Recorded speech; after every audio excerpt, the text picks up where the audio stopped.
Welcome to Sober Sunrise, a podcast bringing you AA speaker meetings with stories of experience, strength, and hope from around the world. We bring you several new speakers weekly, so be sure to subscribe. If you'd like to help us remain self-supporting, please visit our website at sober-sunrise.com. Before we begin today's speaker, a quick announcement. After months of work, we've released the new Sober Sunrise Companion app on the App Store. It includes the same daily Sober Sunrise speakers you already listen to, plus sober time tracking, daily pledges, favorite speakers, a support phone book for your sponsor and recovery circle, meeting tracking with reminders, and home screen widgets to help keep recovery close between meetings. We hope you'll give it a try. You can find the link in the episode description. Whether you join us in the morning or at night, there's nothing better than a sober sunrise. We hope that you enjoy today's speaker.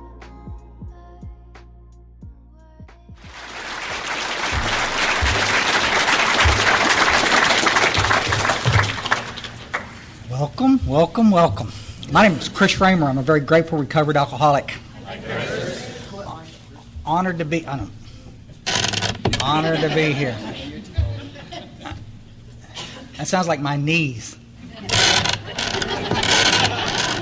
Oh my God. I never intended to get this old.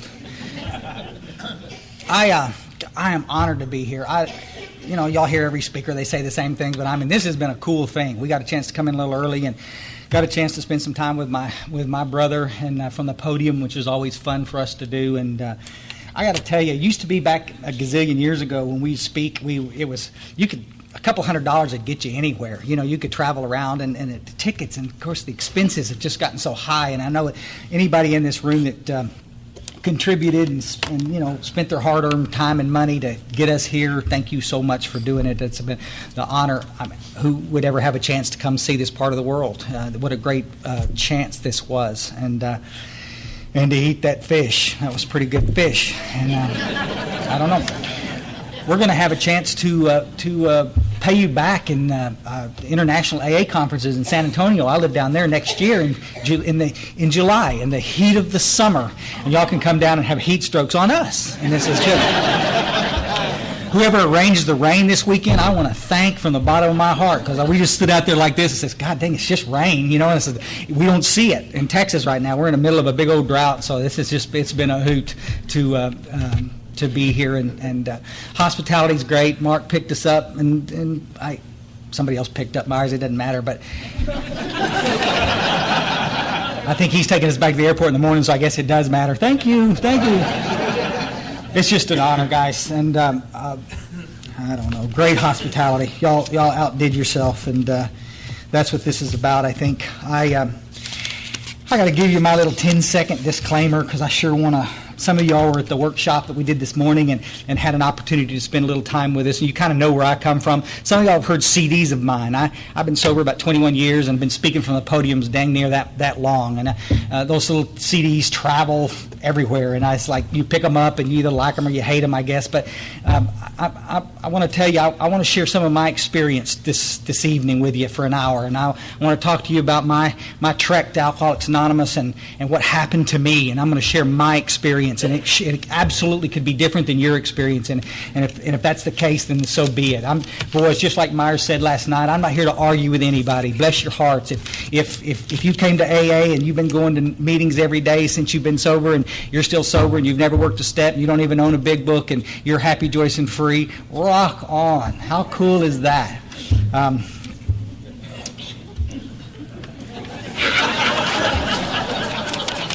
Try not to say anything in meetings and kill somebody. I nearly died twice, guys. I nearly died getting to Alcoholics Anonymous, and once I got here, I nearly died again. And I work in a treatment center. I do clerical work for a big hospital down in Texas, and we treat a lot of people. We treat about 1,000, 1,200 people a year, and I get to see a lot of cats, alcoholics and drug addicts alike, come through that hospital. And I got to tell you guys, their faces when they walk into that place and realize it's a 12-step based hospital, they are pissed. Everybody, sticks their head in the sand and think that everybody's happy in AA land. And I got to tell you, there's a lot of people out there that don't like us and don't believe it'll work. Of course, when you talk to them and you ask them some specific questions like, did you ever work the 12 steps? No. Then shut up. Maybe we can have a new experience. And I guarantee you there's people sitting in this room that have been around for years and years, have never worked the steps. Rock on. I'm saying it again, and I'm not trying to be sarcastic. You see, yeah, I am. Listen. No. If somebody comes to our fellowship and they really don't want to stay sober and they don't work the steps, that's their right. If somebody really wants to stay sober and we don't tell them about the steps, shame on us. And that's what happened to me for 7 years in Alcoholics Anonymous. And everybody wants to take exception with that. They don't do it here. They wait till I get home and they email me. I pass out little business cards and they email me, I think surely that in 7 years of going to meetings that you just didn't want to stay sober. And I think you're arguing with my experience and you can't do that. I'm not up here to lie to you. I'm telling you what happened to me, the little one-eyed guy. So let's move on. We think that the alcoholic knows the questions to ask. You come here and we love on your little neck and we say the Lord's Prayer and we slap you on the ass on the way out and say, keep coming back, keep coming back. It works if you work it. But we didn't tell him what to work. We didn't tell him, why do we want you to keep coming back? If meetings treated alcoholism, we would have a much better success rate. Meetings don't treat alcoholism. I'm not knocking meetings. But we have a thing called the fellowship, and we have a thing called a program. And you combine the two things, what we've been doing here, out there drinking coffee, way too much coffee, and having a good time and laughing and joking, and went over and ate some great sandwiches yesterday and got to visit. This is the fellowship, and it's the absolute coolest. But the fellowship alone, if you happen to be the real alcoholic that Bill Wilson's talking about, won't get you sober. It can keep you sober for a while. We can just set on your for long enough to keep you dry for a period of time. But eventually what happens is the pain of not drinking one stupid, long, boring day at a time will finally reach up and grab you in the butt, and you will drink. Guys, alcoholism and drug addiction both are the same in this one area. It's fatal and it's progressive. Alcoholism, you got to have this physical craving, means I can't guarantee you how much I'm going to drink. This time I'm just going to drink one. And it's my intention to do that. But I can't just drink one, because when I do, the craving kicks in. And now sometimes I can. That was what was so frustrating about it when I got to AA, because you're telling, I can't relate to this every time you drink, because I'm a functioning alcoholic, and there's many times that I set out to drink 2 or 3 drinks and drank 2 or 3 drinks. What the book says is, did this craving ever kick in? You follow? Did it ever get away from you and you ended up drinking more than you intended? You couple that craving, that physical, that everybody understands that. You little alcoholics need to not drink, because when you drink, the craving kicks in and you're off to the races. But what they don't understand is I've also got a mental insanity. I'm crazy around alcohol. The insanity of the first drink, because of the way I'm wired genetically, I can't guarantee you that I won't change my mind downstream, 2 weeks sober, 6 months sober, 2 years sober, and decide. I hear it all the time. I decided to take a drink. No, you didn't. You got caught in that mental blank spot, and your head said it would be okay for you to drink, even though you had 1,000 examples to show you shouldn't. I'm on probation, I'm going to go to jail, but I drink. You're fixing to lose the kids to Child Protective Services, but you drink. And you're going to tell me these people chose to drink? This is what makes this fatal, folks. You can't rationalize it around it. We've got too many people in Alcoholics Anonymous, and I'm telling you from the podium, thinking that this is some kind of self-help program. It's not. Bill Wilson and Dr. Bob, these first cats that got together, they busted their butt for about 4 years to write this book. The collective wisdom of a whole bunch of people dying and 12-step work and trying to figure out what worked and didn't work. And they put it all down in a thing called a Big Book of Alcoholics Anonymous. So what? So we could set it on the counter and set coffee on it and talk about our days? That's what drives me crazy. I'll give you a little quick story.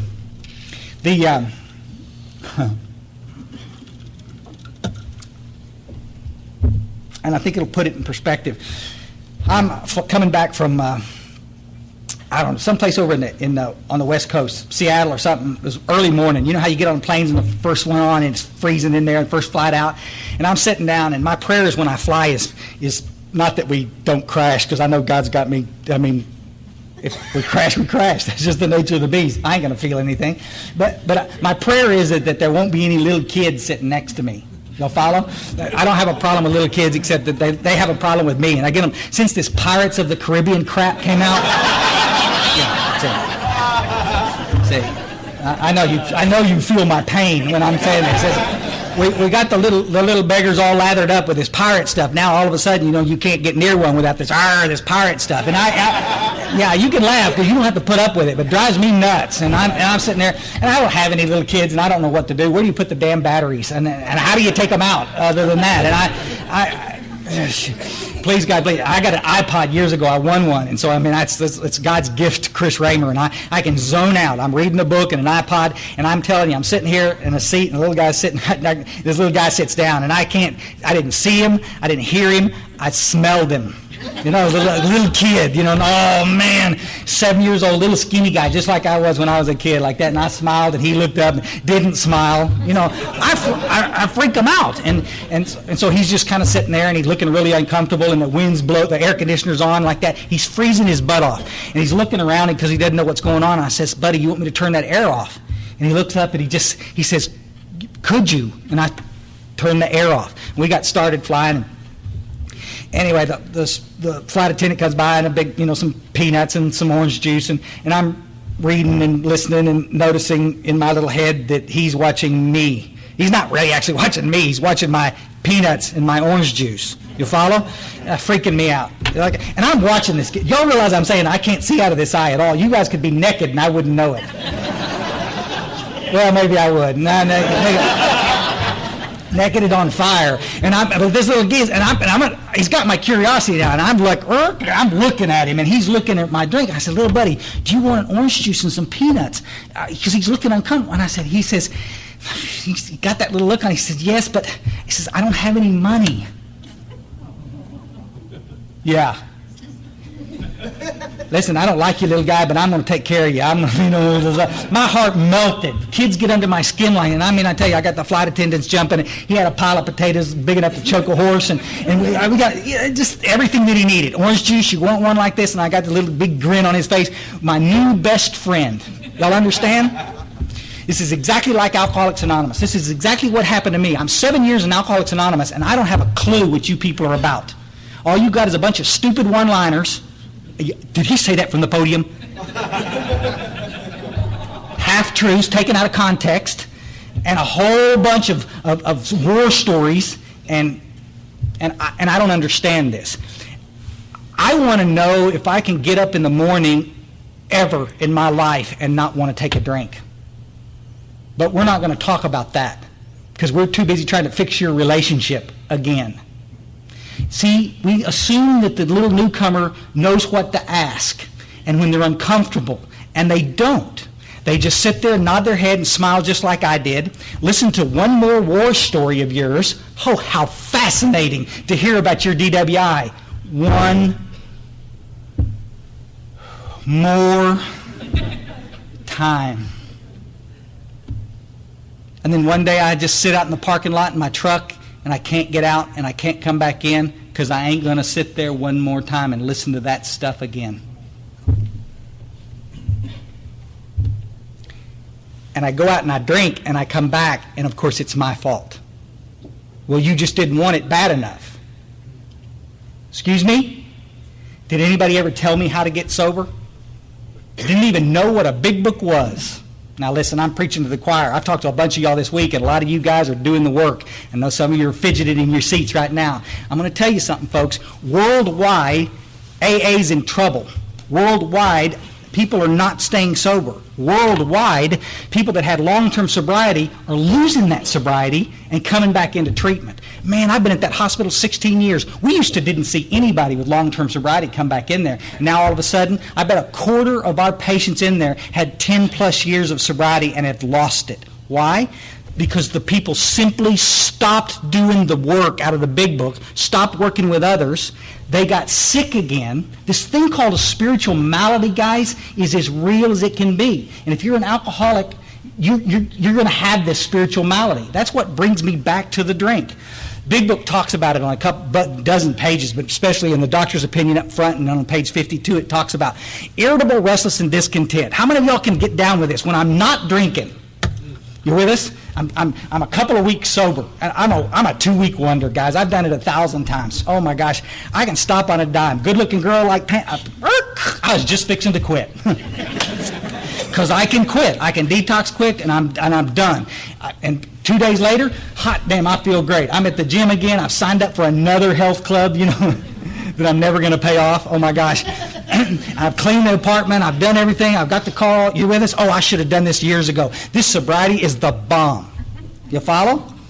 Tick, tick, tick. The further away I get from that last drink, the more uncomfortable in my skin. Y'all understand? 2 weeks out, I'm irritable, restless, and discontent, and the depression's starting to creep back in, and the anxiety, the tension. I'm a little jumpy, a little quick, you know what I'm saying? Boredom, anxious. I'm starting to have trouble in personal relationships. Myers was talking about it so beautifully last night when he talked about having this, stuff at home, and I'm just a little cranky with everybody around me, and y'all know I don't know how to explain this. Y'all know the expression like being hyper-vigilant? It's like all of a sudden you're just like waiting for the next big shoe to drop and bust you in the head, because something's fixing to happen. This internal discomfort, folks, is why we drink. Nobody wants to talk about it. Today what we're doing now is that's why we're seeing so many people relapse. They're going to the doctors for pills to treat that. I don't know what's wrong, Doc. I'm 16 years sober and I'm so depressed. Oh, you're suffering from clinical depression. Here's another pill. Or could it be that you're suffering from untreated alcoholism? You think not drinking treats alcoholism. It doesn't. Alcohol treats alcoholism. Can y'all get your little mind around that one? This is not the problem. This is the solution. That's why it gets crazy when I hear somebody in a meeting say, just don't drink and go to meetings and everything's going to be okay. If you happen to be a moderate drinker, it will be, because alcohol is your problem. If you happen to be a hard drinker, it will be, because alcohol is your problem. If you happen to be the real alcoholic, you ain't going to live, because alcohol is not your problem, it's the solution. And you're going to come unglued at the seams. That's why we got to recover. Bill Wilson paints this picture that you can recover from this seemingly hopeless state of mind and body. How cool is this? So that the obsession goes away and the depression lifts and you get taken to a completely different place. That's called the spiritual experience. Everybody wants to make fun of it. Everybody wants to poo-poo it. Oh, don't talk about God. You might scare the newcomer off. Oh my gosh. We give them all these mixed messages. It just absolutely slays me. Let me tell you what happened to me. I'm a professional chef and went through my apprenticeship in Houston, Texas, and was pretty good. I wasn't worth a poot at school, but I was excellent at the food business and was pretty talented and started making a little money and was hired at jobs that a little skinny guy from Texas shouldn't have been hired at. And I was pretty cool for a while. And I'm drinking with the chefs and everything's okay. You know how when you first start drinking, everything is good. Every time you drink, it's a party. If you drink long enough, it'll still be a party, but there's going to be some consequences to pay. And if you drink long enough, it'll just get to be a pain in the butt. That's what the book talks about. You're going to reach a point where you can't imagine life living with it, and you can't imagine life living without it, because it's the only thing that makes me feel okay inside. There was an old kid, and I went out on the Guadalupe River and laid up against one of those big old 700-year-old cypress trees and cracked a bottle of Boone's Farm apple wine. And do they have that in Canada? No. Huh? Oh, it's good. It's like hummingbird juice. All it is. It's just real sweet, and it'll get you really, really, really, really, really drunk. But that's what we did. We laid up against this side of this old cypress tree, and I put a pull, and he put a pull, and he didn't like it, and I took another one, and he took another one and spit it out, and he says, man, this is screwed. I'm not going to do it. And I said, let me get this straight. You don't want any more of this, is what you're telling me. And he said, no, I'm done with that. And I finished that little bottle. I didn't get drunk. I didn't get out of control. I didn't black out. I didn't wet my pants. Didn't do anything goofy. You with me? I walked a quarter mile back to my little house on Goat Creek Road, comfortable in my skin for the first time in my young life. I found the answer. I was never comfortable in my skin. I had a long period where the drinking worked just like that with me and allowed me to succeed in that business. As I got older and the disease continued to progress, it got less and less likely that it was going to work, and the cravings would kick in, and I would end up drinking way too much, and I'd come into work all hungover, and it started to affect my career. And there were even drunk European chefs that were notorious alcoholics that were pulling me into their office and giving me the talk. It's like, buddy, you've got a great future with us in this hotel, but you're going to have to reel this drinking back in because you're freaking us out. And they were my mentors, for heaven's sakes. And I would stop for short periods of time, and then I would start it again. And right before you fired me, I would quit. And that's the way I stayed ahead of it. And I changed careers and I changed jobs. In the mid-'70s, I started seeing counselors and therapists for this because this depression was kicking my butt.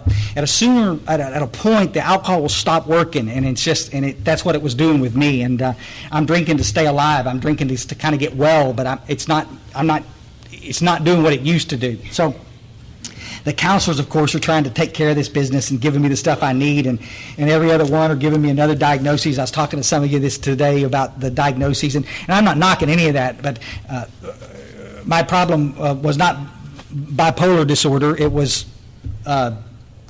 alcoholism. It doesn't sound quite as good. My problem of clinical depression was not, it was alcoholism. Adult attention deficit disorder, borderline schizophrenia, the diagnosis du jour. And we're still doing it out there, trying to treat the symptoms of the problem. Underlying was alcoholism. So I'm taking these medications. I'm taking 7 pills a day. And I leave Houston. I go up to North Texas to be closer to Myers and them, and I'm working in a country club up there. Turns out the country club guy is an alcoholic drug dealer, and it wasn't really a match made in heaven, And anyway, I get drunk and really off the page, and my wife decides that she didn't want to be married to somebody like me, and she packs her stuff and goes back to Houston. And I move in with my brother, of course. Thank God for family, or I'd have been on the street. And I continued to drink for 5 more years, and some crazy stuff started happening. But about the time I started to move in with him, I started going to Alcoholics Anonymous on a regular basis to try to get well. The problem again is that I'm getting mixed messages. I'm going in, and of course everybody's so damn nice. There's not a lack of love in our fellowships, and I'm grateful for that. And Chris, sit down and get you a cup of coffee, and and here's we'll go around the room and we'll start talking, and everybody's sharing their little stories, but I'm getting conflicting information. You with me? This guy over here says, buddy, what we need to do is get you a big book and start doing you the steps so that you can recover. And this guy over here is nodding his head like that and says, no, go like this. Don't listen to that. You'll follow? I can see it like it was yesterday. You don't need to do that. All you need to do is 90 meetings in 90 days right now, and everything's going to be okay. 90 meetings in 90 days? I can see on the steps back over there. You've got this little 4-step stuff, a little inventory and some amends, and 90 meetings in 90 days, I can do that. I don't need to do that step stuff. He told me I didn't. You'll follow? But I'm the real McCoy, folks, and I can't stay sober going to a meeting. Oh, my God. And I'm relapsing, and I'm coming back, and I'm relapsing, and I'm coming back. And when I'm telling you I'm going to stay sober, I mean it. And I think I've got the power to do that. I think when I screw up all of my energy and all of my willpower that I can stop. When I told that woman on her way out, I'll stop, I promise you. I wasn't blowing smoke. Our families, I know we've got some family members sitting in here. They don't believe that. But I'm here to tell you, I wish there was something I could say to let them know that when we told them we were going to quit, we meant it. We weren't blowing smoke up anybody's butt. When I told that judge that I wasn't going to drink anymore, I wasn't lying. I meant it with everything in me. I didn't have the power to pull it off. Everybody's talking about alcoholism and drug addiction as a disease. Chris, you're an alcoholic. You have a disease. That's why you can't stay sober. And yet we talk about it like it's a behavioral problem. We'll stop going to places where they serve alcohol. Well, I work in a place they serve alcohol. Well, how bad do you want to stay sober? You need to quit. Why? The restaurant didn't get me drunk. I got me drunk. Y'all understand where I'm at? Oh my gosh, this is what we're trying to do. I made some innuendos today about that stupid Living Sober book. If any of you guys have got it, I'm telling you, it'll confuse the daylights. Don't give it to a newcomer. If you give them that, don't give them the big book, because it'll just confuse them. Oh my gosh, I hate that book. I hope somebody in New York hears this. I hate Living Sober book. Oh my God. We've tried for years to get them to stop publishing it, but they won't. So there you go. I'm in and out for 7 years. I can't stay sober. I've picked up more desire chips than you can shake a stick at. I was talking to some people today that had a bunch of relapses like that. You know, at a certain point, you just lose hope. You know, you start thinking it's just you, and you can't do it. Let me back up for a second. Don't get the idea that anybody in there is trying to hurt me. I mean, every person in Alcoholics Anonymous, every person was bending over backwards to try to help me. The problem is they tried to simplify it to such a point that it won't work. I used to be a cyclist, and I bought a bike when I first got sober.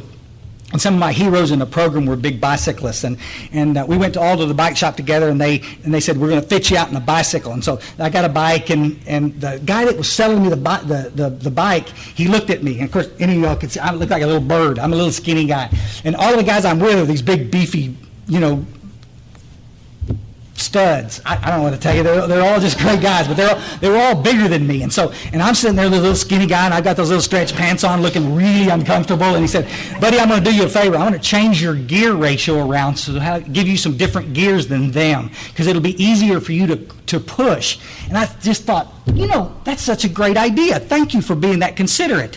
Y'all follow? What was a death warrant to me. What they did was they changed the gears, and I'm out there trying to keep up with these guys, and they're pushing bigger gears. And it's not that I'm not trying as hard, it's that I don't have the gears to do it. You with us? In an attempt to make it easier for me, they've guaranteed that I won't get strong. The guy wasn't trying to hurt me, he was trying to help me. When you got a newcomer in a meeting and you tell them to keep coming back and just go to meetings, you're trying to help. You're not.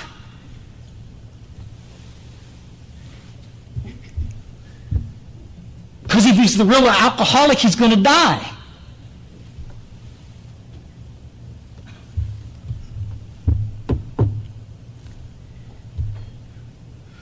In 1987, I'm still taking 7 pills a day. I am not well. Kidney damage and liver damage, that's a fact. And I'm puking blood from the alcohol I'm drinking. And I'm working for my brother. Thank God I've got a job and a little apartment that my sister-in-law co-signed for me so I could get in. Now, I'm an accredited chef. I could make 6 figures, but we do what we do. And I come home one afternoon about 4 o'clock, and it's overcast like it was yesterday, out kind of drizzly, and I picked up a 12-pack of beer and went up to my apartment and grabbed the mail, and there was a stack of return checks in the mail.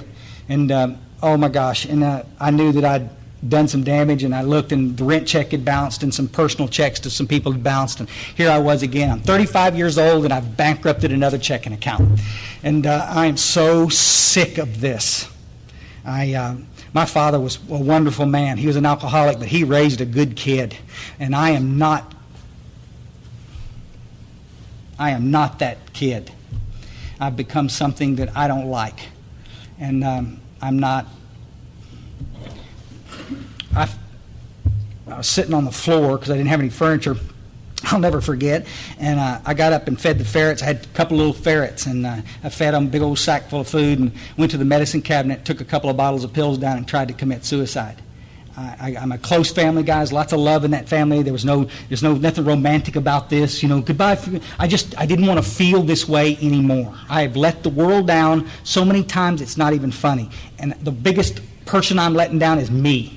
Because I really want to be different. I just don't know how. I stood in front of that medicine cabinet and swallowed those pills down, and about the time they hit my stomach, I heard a voice that night that said, "Don't do this, go back to AA." And I'm arguing with this voice. I don't know where the voice was. It wasn't in my head. It was a voice that said, "Don't do this, go back to AA." I don't want to go back to AA. Nice people, I don't want to go back. I've talked about everything under the sun in those meetings, and it's obvious that you can't help me. I did make myself sick, and I laid down in the bed, and the next morning I got a doctor, and I got some doggy downers, and I started detoxing, and at 6 o'clock that night I walked in the back door of an AA meeting. Somebody said it last night, I think it was the little Al-Anon speaker, the seeds that we sow, and this guy that worked with us in the book binder where Myers owned had 12-stepped me 3 years earlier. He'd sat down. They used to laugh at me. I'd be in there shaking, 7 o'clock in the morning, shaking so bad, and Myers would get on the PA, attention, cancel all Chris Raymer's surgeries today. He's not seen up to it, because I'm shaking so bad. It was just a big joke to watch me spin on a spit until I could get to lunch and get some alcohol in me. And this guy 12-stepped me. He'd been sober in AA for a few years. And he said, Chris, anytime you want to go to a meeting where they talk about solution, go to this meeting down here on Main Street. And he made a point of saying that it was a nest of big book thumpers. And I made a mental note, do not go to this meeting because it's a nest of big book thumpers. And so y'all know how that goes. But it's 6 o'clock and I'm detoxing and I feel like hell, and it's on the way home, so I stop. Instead of going up to this other meeting where I know I can troll for a date, maybe and get a little sympathy, I love that. You newcomers are the most important person here, just sit here and let us wait on you hand and foot. Oh my gosh, and that wasn't going to happen at this meeting, I knew, but I went there anyway, and I walked in the back door, and sure enough, it was just like what Myers described the other night. And everybody, 6 or 7 cigarettes hanging out of their mouth, and they're laughing, just having the best old time, and they all had big books on their lap, and I was so self-conscious. I mean, I knew they were laughing at me, and I'm checking my zipper, making sure, and the patch is always crooked, that was always the big joke. Chris, is that an earmuff or an eye patch? It was always a little skewed, and I had a big full beard like Myers, and it always had, some form of food in it, and it was. And I'm not bathing, I'm not clean, I don't have the money for clothes, and I'm wearing the same stuff over and over, and I'm not a very good specimen. And I walk in there laughing, and I says, I just can't do this. And says, and my head says, you can come back on Sunday when you feel better. And it's like, just like always, I've got an excuse why I don't need to do what I'm supposed to do. Everybody wants to get sober, guys, right up until the time you ask them to do something they don't want to do. Have you ever noticed that? Or the first time somebody says no, then you're pissed, and I'm going to do it my way now, You're not going to get sober your way. We ought to just get clear on that. Dadgummit, the book tells us we're going to have to do some things we don't want to do. But I started to walk back, and I stepped back to turn around, and I stepped on a little girl foot. I was a little 19-year-old girl that got between me and the door. She wasn't there on accident carrying a cup of coffee, buddies. She positioned herself right between me and the door and hooked her finger in my belt loop and said, "Sit down, cowboy." You'll see how God works. If it had been Mark, I'd have whipped his ass and left. Or died trying. You with us? No, bye-bye now. But this was this young girl that set me down, and this was no, oh, hey, baby. This was like, it just took my breath away. What are you doing? She wasn't off in some little young adult meeting talking about young adult things. She was in mainstream AA doing what she was supposed to be doing, a servant, being a servant. Oh, my gosh. I want to cry every time I think about it. She set me down in a chair and got me a cup of coffee, and everybody got me a bunch of paper towels to clean up the stuff. They'd seen me in North Texas for years. It wasn't like they didn't know who I was. They knew who I was. Welcome, Chris. Welcome back, buddy. And the chairperson, listen to this. This is a good part. The chairperson, you're going to find this so hard to believe, took charge of the meeting. I want to puke. We got a newcomer in here, and he says, we got a newcomer. Why don't we share some hope with Chris? He looked kind of banged up. Why don't we talk about how our lives have changed as a result of working the steps? That wasn't the exact format of the meeting that night, but he knew what needed to be done. And I said, this ought to be good. And those people went around the room, guys, and I'm going to tell you there was 40 people in that room, and it was a long shotgun, and everybody was smoking. And they went around the room, and they only shared one thing with me. They only shared one thing, and that was hope. Not one person told me about their stupid DWIs. Not one person tried to scare me in the rooms with some frightful thing that's going to happen if I don't stop. They talked about getting their credit cards back. They talked about getting jobs and getting promotions and having kids and doing some cool artwork. They talked about the cool stuff that you could do as a result of working the 12 steps, as a result of, didn't mince any words about a spiritual experience, not as a result of coming to 90 meetings in 90 days, as a result of working the 12 steps. This is what's happened in our lives. Oh my gosh.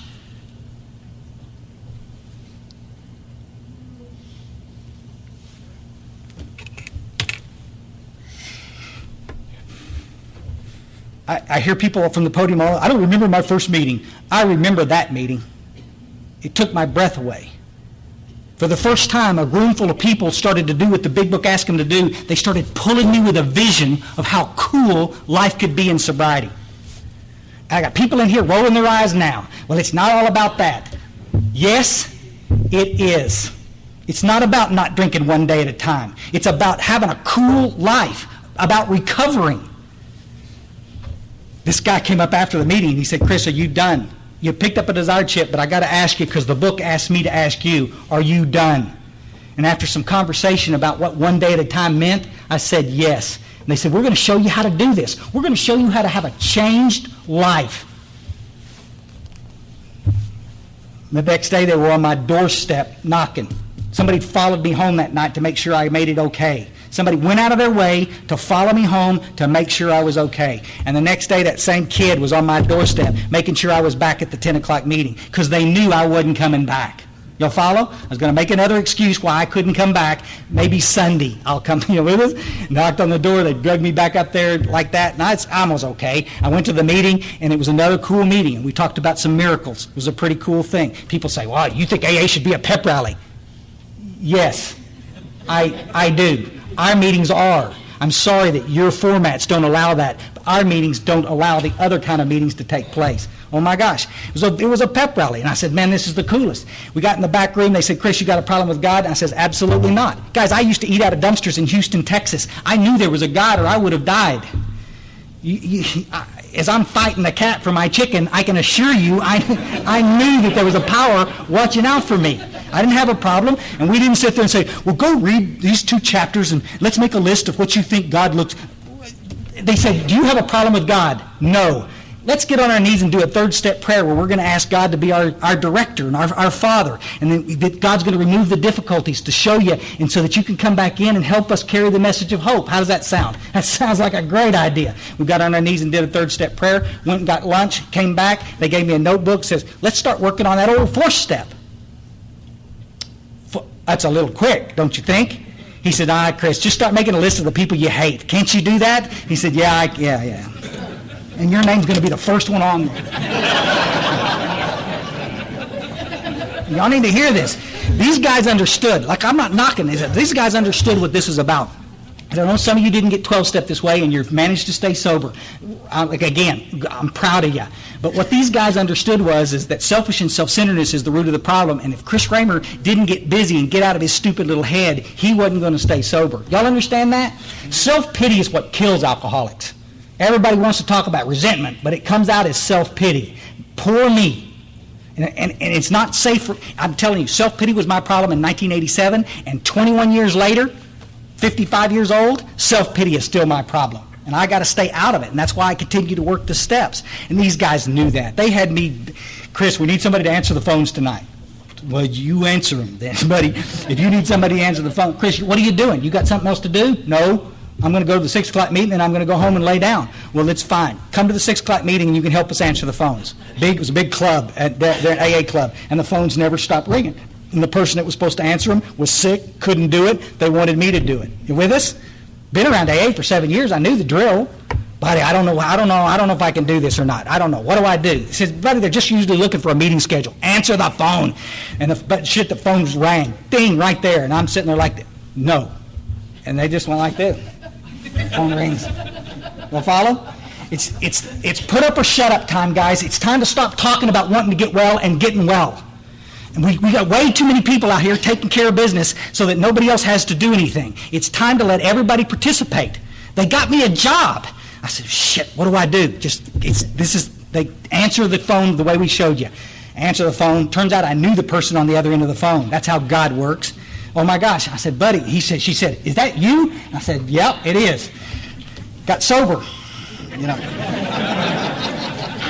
I'm not 20 hours away from a drink, and here but I'm yep, no, right where I'll be waiting for you out front. It was the wife of a guy I used to drink with, and she was coming to an Al-Anon meeting, and she knew where the place was, but she was afraid to go in by herself, and so there I was. And I stood out there, and I waited for her, and I took her back in there.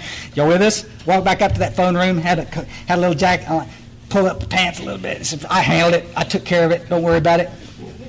Oh my gosh, guys. See, that's what this is all about, is that all of a sudden I started feeling good about myself. You guys sitting there talking to me about going in the mirrors and doing positive affirmations. Listen, you think that'll make you feel good? Go ahead for that little parlor trick. Why don't you go actually try to be of service to somebody else and see how that makes you feel? The little guy comes up to you and asks you to sponsor him. Don't say no. I haven't been sober long enough. Oh my God. The book says say yes. And then you better hurry and finish the steps before he does. You don't want to look stupid, I guarantee you. I got to tell you. And that's the difference. 2 weeks in, I'm sitting on the tailgate of my truck, and it dawns on me that the obsession to drink is lifted. I mean, guys, I'm a cat that couldn't not drink. And here I am, 2 weeks in, I'm working the steps. You with us? I'm doing some little service work here. I've got a completed 4-step. I haven't done the 5th step yet. Haven't done 6 and 7. No amends have been made. You with us? But I'm doing some disciplines of 10, 11. They're teaching me how to meditate, and they're talking to me about this daily inventory thing that we do. And I'm trying to be of service wherever I can. Chris, can you help us vacuum? Yes. Chris, can you make us coffee? Yes. Been a taker all my life, and all of a sudden I felt a part of a fellowship. What had happened, folks, is that I'd landed in a room full of people that didn't give a rat's butt how I felt. They landed in a room full of people that were crystal clear in the work and understood that in order to feel a part of this, I was going to have to be a part of this. I've been on the sidelines looking in all my life. Oh my gosh, the obsession lifted. And that was 21 years ago, guys, and the obsession has never come back. And I've been some good days and some really horrible days. I've been through a divorce in sobriety with a 14-year-old stepson involved, and I got to see him this last weekend, and I had to look up to him. I wish I hadn't said all those mean things, and we had a hoot, and we had just a great visit, and he's turned out to be a wonderful kid, and it's how cool to be a part of that. But it literally killed me when I got out of that deal, when I split. But I got to tell you, guys, there were some days in that thing, and my father died, and that I didn't want to live. That I just felt so beat up, so banged up. But not once did I want to drink. And that's what a recovered alcoholic looks like. The book in the front says, are you willing to go to any lengths? It talks about in chapter 5. What does any lengths look like? It means let's work the steps. The steps were never intended to be worked over a long period of time. This is triage. It's point A to point B. Work the steps. We want to make it so complicated. I was talking to Pam earlier. I don't care how you work the damn steps. I don't care. You want to do a 3-column inventory on the 4th step? You want to do an extended 4-column? You want to do an extended 8-column? I don't care. The problem is not that you're doing it incorrectly. The problem is that you're not doing it at all. Make sense? This is not rocket science. Bill Wilson's in Towns Hospital on his 9th day of sobriety. He's making amends letters from the hospital when he has his barn-burning spiritual experience. Everybody thinks Bill Wilson had this barn-burning experience and then did this AA thing. He's doing the work, and he has his experience. Dr. Bob, the same way. Bill D, number 3, the same way. I mean, this is how we do it. And now all of a sudden we've gotten so smart that we can tell everybody to slow down. Take your time to do the work. Maybe you have time. Maybe your disease hasn't progressed that far. But the little guy you're working with, he may be at end-stage alcoholism and he doesn't have time. When the obsession comes back, he's going to go use. There's nothing wrong with our fellowship, folks. We've got all the love we can handle. What we need is some folks carrying the message of Alcoholics Anonymous. Real quick, and I'll wrap this up. When I was 14, down on Goat Creek Road where Myers and I grew up, sitting out underneath one of those old trees where my pop's dad used to drink. And he was a nice old drunk, quiet. And he wasn't there that night. And I just remember I was about 14 years old, and I don't know where Myers was, but I'm out there by myself under the tree, and I'm crying. Big old full moon coming up in the hill country, and I'm crying. I was 14. I'll never forget it. And I'm so lost. All of my friends are planning to go to college, and my little sister is a terrific artist, and we know she's going to skyrocket in the business, and everybody seems to have some direction. And I am rudderless. I don't know. I'm a photographer, and I do some things on the side, but I feel so empty inside, and I don't know what I want to do, and I'm 14, and I'm not happy. I remember my mom came out and she snuck up on me. Not intentionally. She startled me. She got up there real quick and she saw that I was crying and she said, what is wrong with you? She said, and I just tried to explain to her, and I just don't feel, all I want in this world is to be needed. I just want to feel useful.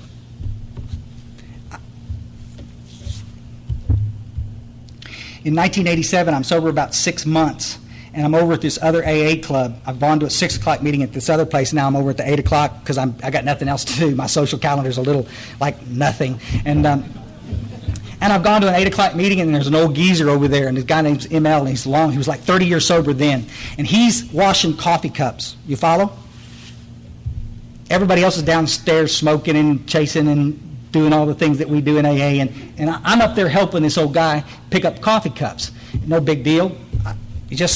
I just did it. And he's turning out the lights, and he pushed his towel down like that, and he's got these old glasses like this, and he turns around, and he's got tears in his eyes. And we're talking about recovery, and he's talking about the 12 steps and how it changed his life, and he's got tears in his eyes. I said, buddy, are you okay? And he said, yeah, buddy, I just got to tell you, though, when you start to see how it all comes around, you can't help but cry. You can't help but get emotional. You know, Bill Wilson and Dr. Bob in our club, we had pictures like y'all have got up there with Bill Wilson and Dr. Bob, and it says, these cats got together, and they started, it's like dropping a drop in the water, you know, in the rings that come out, and these first few cats got sober, and then these other guys got sober, and then the ring has continued, and 75 years downstream, because they got sober and did what they were supposed to do, I got sober. Because somebody had the cojones to tell me what I needed to do to get well.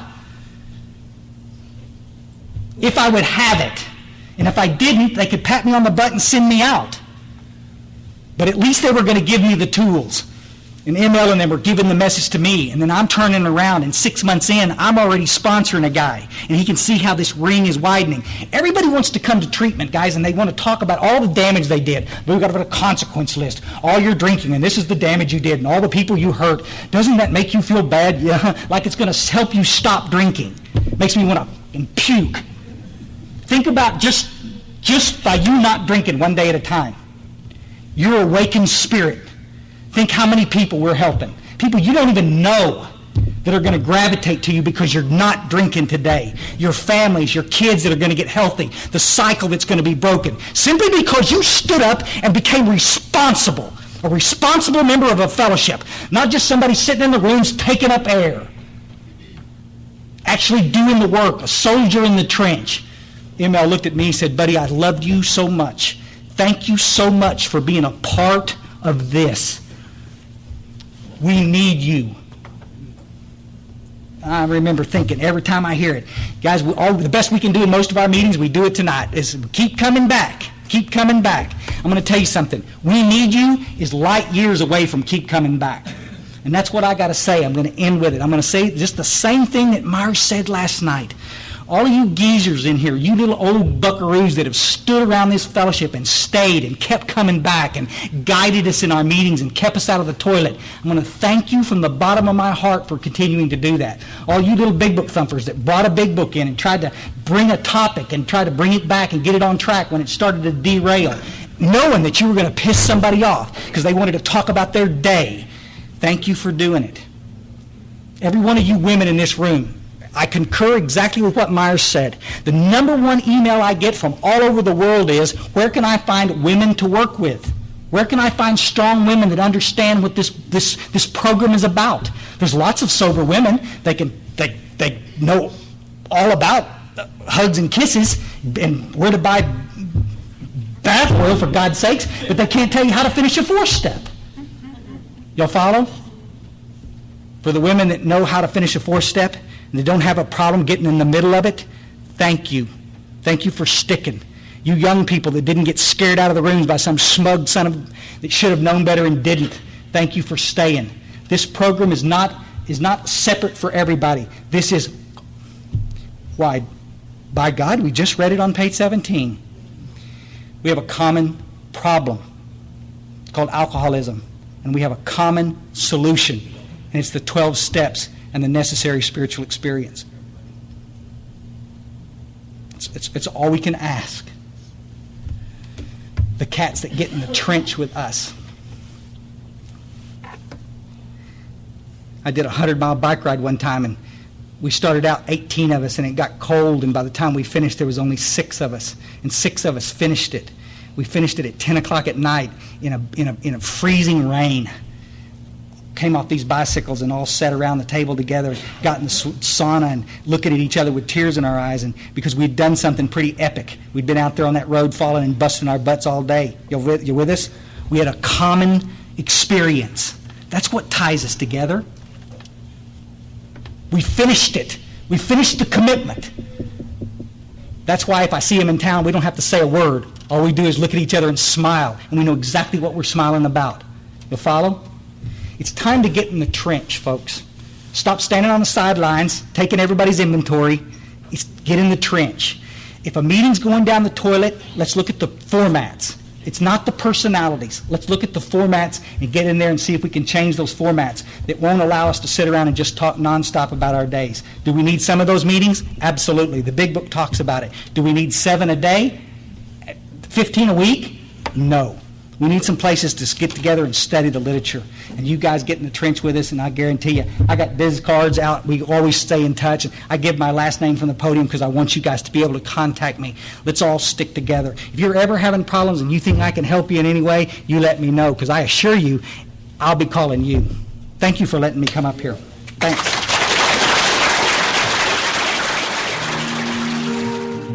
Thank you for listening to Sober Sunrise. If you enjoyed today's episode, please give it a thumbs up as it will help share the message. Until next time, have a great day.